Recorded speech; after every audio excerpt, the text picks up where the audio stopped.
Good morning everyone and welcome back to my channel. If you are new here, this channel is all about Unreal Engine and photogrammetry.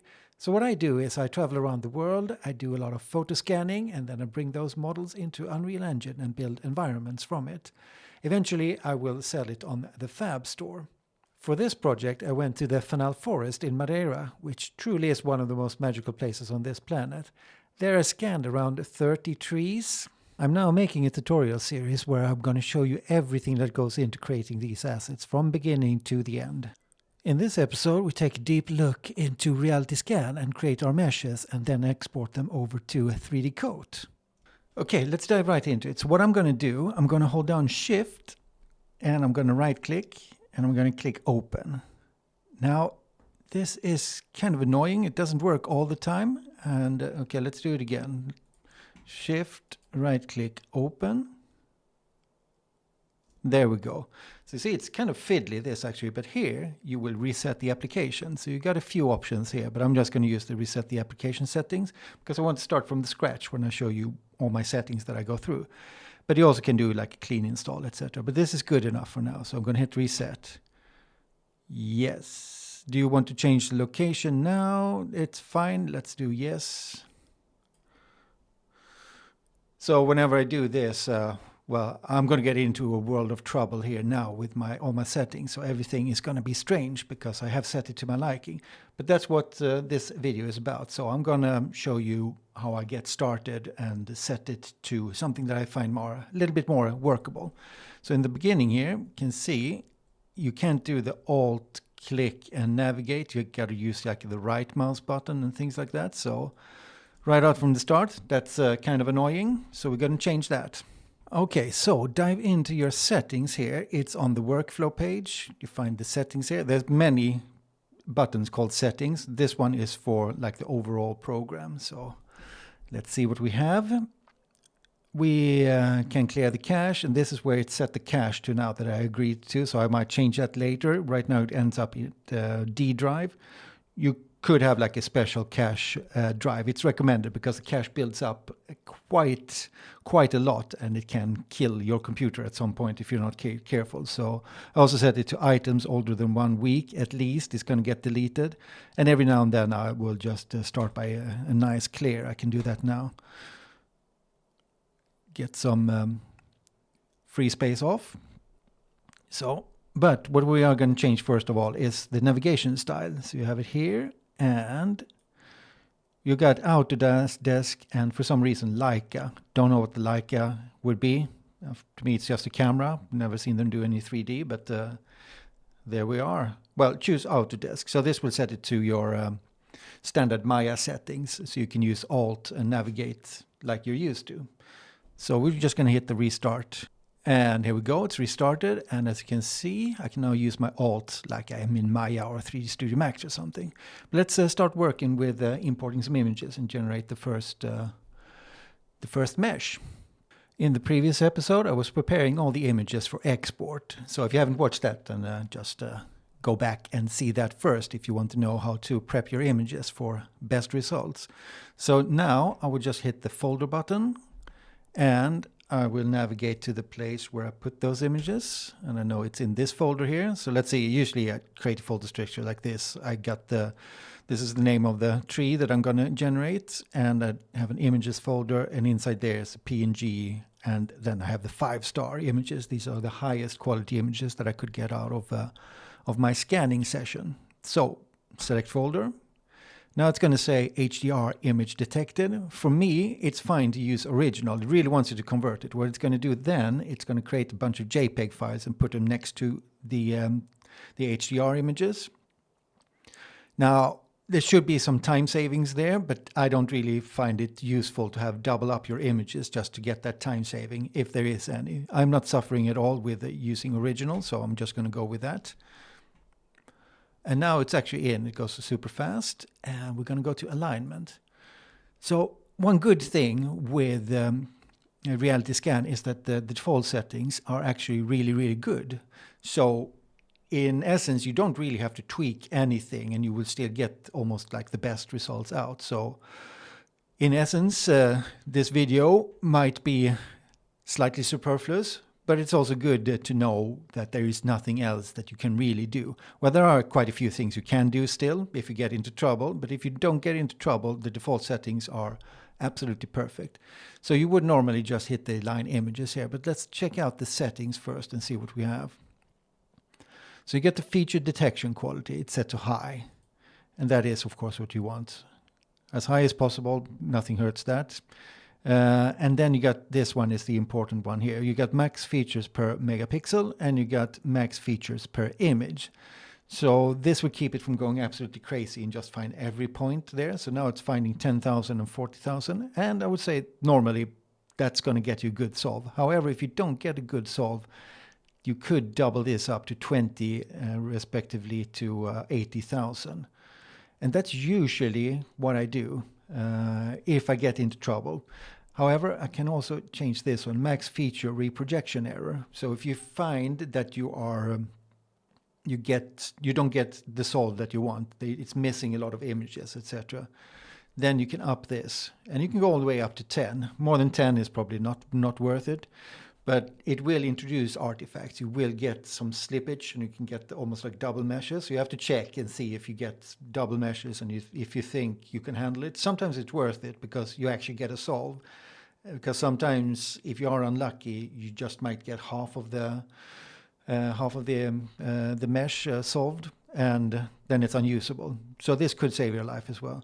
And down here, under Advanced, you have a few more settings that you in a pinch can use. Let's talk about those a little bit later. Let's now here hit the Align Images button and see what we get with these. I got 324 images.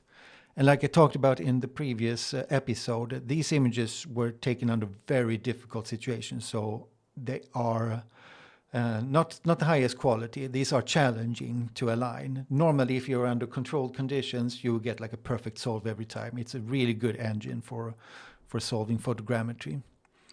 But this, taken in rain, fog, you name it, it's going to be a challenge. I will be happy if I get 200 images solved. So we'll see how it goes.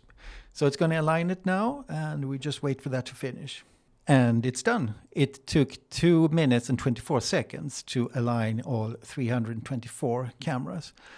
And as you can see, I got a solve, but I only got 284 cameras solved. So that means I got quite a few that was thrown away. And that makes sense because I know that was a lot, for instance, here, that's just too close. It's not going to work. And most of these that point up towards the leaves, there's going to be too much movement there, so they're not going to be working either. But I'm actually quite happy with this, and let's see what we have here. So you got something called small components. So here you can see where they put those that didn't quite succeed. So it tries to get something, but this is of course unusable, so you could just throw that away. But let's try with slightly different settings as well. So we know now we got 284 solved, and let's try to up it to a little bit more. Let's double this up like I talked about before and see if we get any difference at all. So 20, and let's hit 80 and go Align Images again. And here we are. It actually took only 1 minute and 58 seconds. So that's almost half a minute faster than when I had half the settings. Now, this doesn't have to mean that it actually goes faster. It's probably more that the images were already pre-cached. They're in memory, so things are going to go a little bit faster then. I would assume if I would start this up with double the settings here, it would be slightly slower. But anyways, I managed to solve another 6 images, so up from 284 to 290. So that's a slight improvement. And if I analyze this one, I can see there seems to be no ghosting or anything. So this is still a good solve.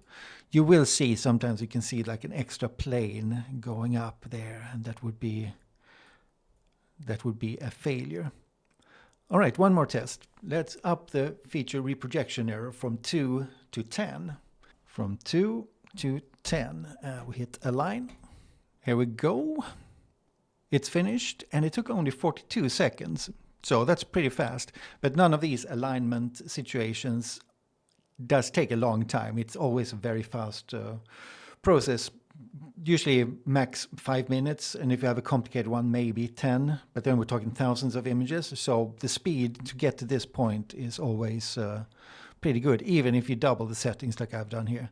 Well, let's see. I managed to solve another 2 frames. Not a huge gain, but it still worked. And if I look at it, it still looks good. No ghosting or anything. So still a go. Could use this. So that just goes to show that you can improve the quality a little bit with tweaking these numbers there. But not by a huge lot. So the default settings should always be your go-to. And just start with that and see if you get a solve that you're happy with, or else you can start tweaking those numbers. Now, I did tell you about these settings down here under advanced. Now, these could, in theory, do something. I don't think they do too much, though, but because even here, the default settings are going to be good. You're going to have GPU acceleration enabled. Now, note that you should use an NVIDIA card because it's using the CUDA cores to accelerate these. So there's no reason to get any other card if you're working with 3D than an NVIDIA card just because of the CUDA. So it gives you so many bonuses. The other cards, they're just for gaming. So think about that when you're spending your money. Even though on paper they can seem like they're competitive, it's not worth it in a 3D world. Let's see. So you could up some of these here, like the detector sensitivity. You could go from medium up to, well, let's try ultra. And now we're up to 2 minutes and 26 seconds. So it's definitely slowing down quite a bit when you hit the ultra settings. Did we gain anything from it? Well, we solved another 5 frames, made it into it. So a slight gain, I would say. But is it worth it? Probably not. Let's see if there is any ghosting. It's all looking good still. So, but in conclusion, you can see that, default settings are good, but you can tweak it to get a little bit more out of it. So by tweaking all this, I went from 284 with the default settings all the way up to 297. So a slight improvement for sure. So I'll keep it like this and we will start the meshing.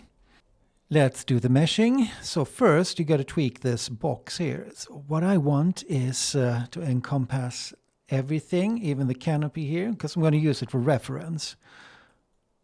It is going to turn into a big white blob up here that you can't really use for a mesh, but it's still good to see how the shape is going to be on the point cloud. So something like that is going to be quite all right, I think.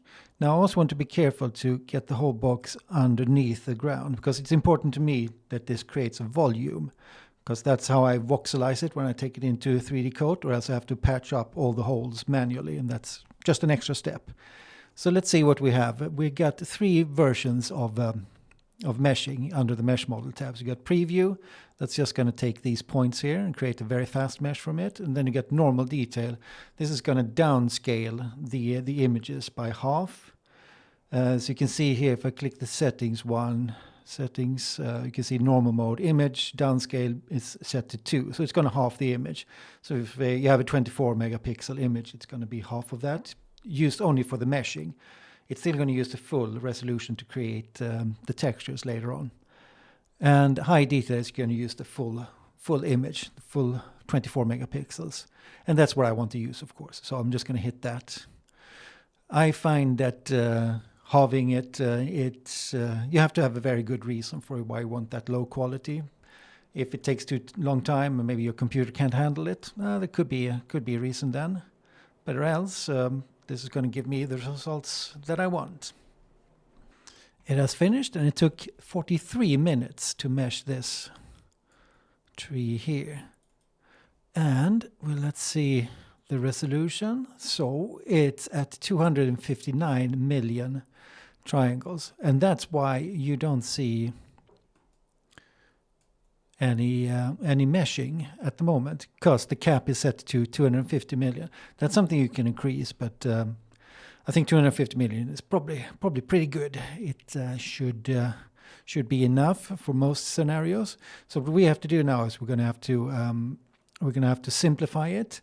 because the program 3D Coat can only accept 100 million polygons, so we're going to have to go down to 100 million polygons with the Simplify tool.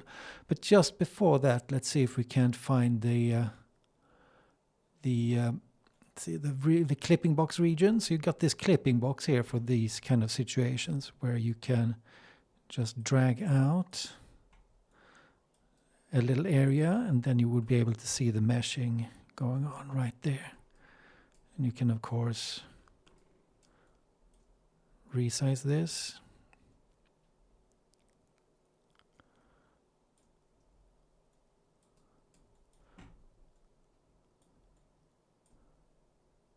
There we go.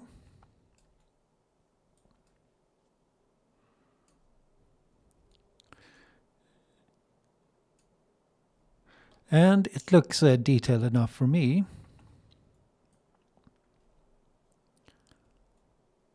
It takes a little bit of time for it to calculate all the polygons.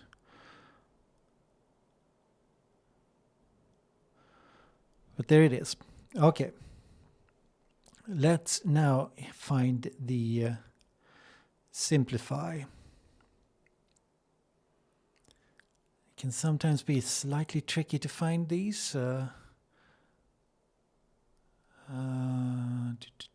it here? There we go. It's the Simplify tool. So all you got to do here is you got to set your triangle count. So it sets to 1 million, which is of course way too low. So we're going to go 10 and 100 million. So now it's 100 million. And there's nothing else here that you need to tweak at all. You just need to hit Simplify and wait quite some time actually for it to do its thing. The simplification is now done. It did take quite some time. Let's see here. You can go here and go to, it's called Con. Here you get all the latest information. So it took 800 seconds to do the simplification. So it's kind of a slow process. It can take a little bit longer than you would like sometimes, but not the end of the world. So now I will just go to the mesh model, and now we got the colorize and the texture options here. So at this point, I'm not going to do any texturing. So this will then do, if I hit the texture button, it's going to do a full UV mapping and everything. But you can see there's too much junk around. So this is not the time to do the texturing. But what I do want is the coloring. So if I hit that one, just with the default settings, it's going to be just fine. It's going to do some vertex color onto the mesh. And we're going to use that as a guide when we sculpt in 3D Coat. So let's wait for this to finish. And it's done. Got some colors on the vertices. This is going to help me quite a lot. So last step now is to export this thing and bring it into 3D Coat. So in order to do that, you go to the dense mesh model. It's here under mesh model. That will create an export. And we have to find, let's see if we can. So I will create a folder called exports, and I will create another one here called VO2, just because I had something going on there before. And this one should be named to something that you can understand. And make sure its Autodesk file format is it's set to FBX. Okay. Save, and now we're going to get this dialog. So here we are going to check that it is still on FBX, and we only need vertex color to be yes. Materials doesn't matter, there is none, but no materials or no textures are going to be exported. So the other thing to check here is transformation preset. I will set this to Blender and Maya. So what this does is, because RealityScan's coordinate system is completely out of whack, it's Well, it's got the Z up, for instance, but I think it's also got some other rotations going on. So it's a complete mess. It's not something that I like to work with. But if you set to Blender Maya, it's going to come into those programs in with everything flipped correctly. The problem is, to get things back, you kind of have to reflip it back into RealityScan, which is a bit of a headache sometimes. But we'll see if we manage. And the rest is going to be set to just what it is here, scale 1, blah, blah, blah, and we're good to go. So just hit OK, and it's going to be exported. This will take a couple of minutes, because it's a big file. It's 100 million polygons, yeah. So that's big. And then we're going to see what it looks like in 3D Coat. Okay, so I open up a 3D Coat, and I close down the intro screen here, because first we need to check our preferences. So here, going to go to the in and out, and you're going to have to see that this one is set to something else than millimeter. So default setting is, for some reason, millimeters, which is just way too crazy. All your brushes will be weird, and you might get clipping errors from the camera. So set it to something else. Meters is good, but I find it maybe sometimes it's a little bit too big here. The brushes will be, you don't get the right sensitivity with the brushes. So decimeters is what I think is usually the best. And then just check here in viewport as well that it switches over to decimeters. And that's it.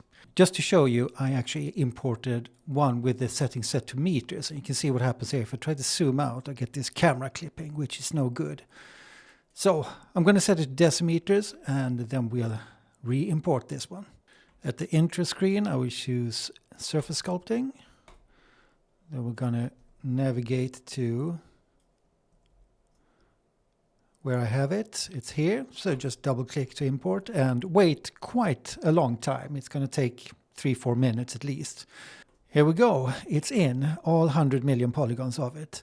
And it's at decimeters, so I don't get any of that clipping errors. And in the next episode, I'm going to clean this up. Everything here is going to be removed. The branches are going to be looking good. So I'm going to prepare it for Houdini, where I'm going to put on some extra branches here. And after that, we're going to be texturing it and lots more before it's done. So if this is your thing, photogrammetry and Unreal Engine, why not like and subscribe? And I'll see you around next time.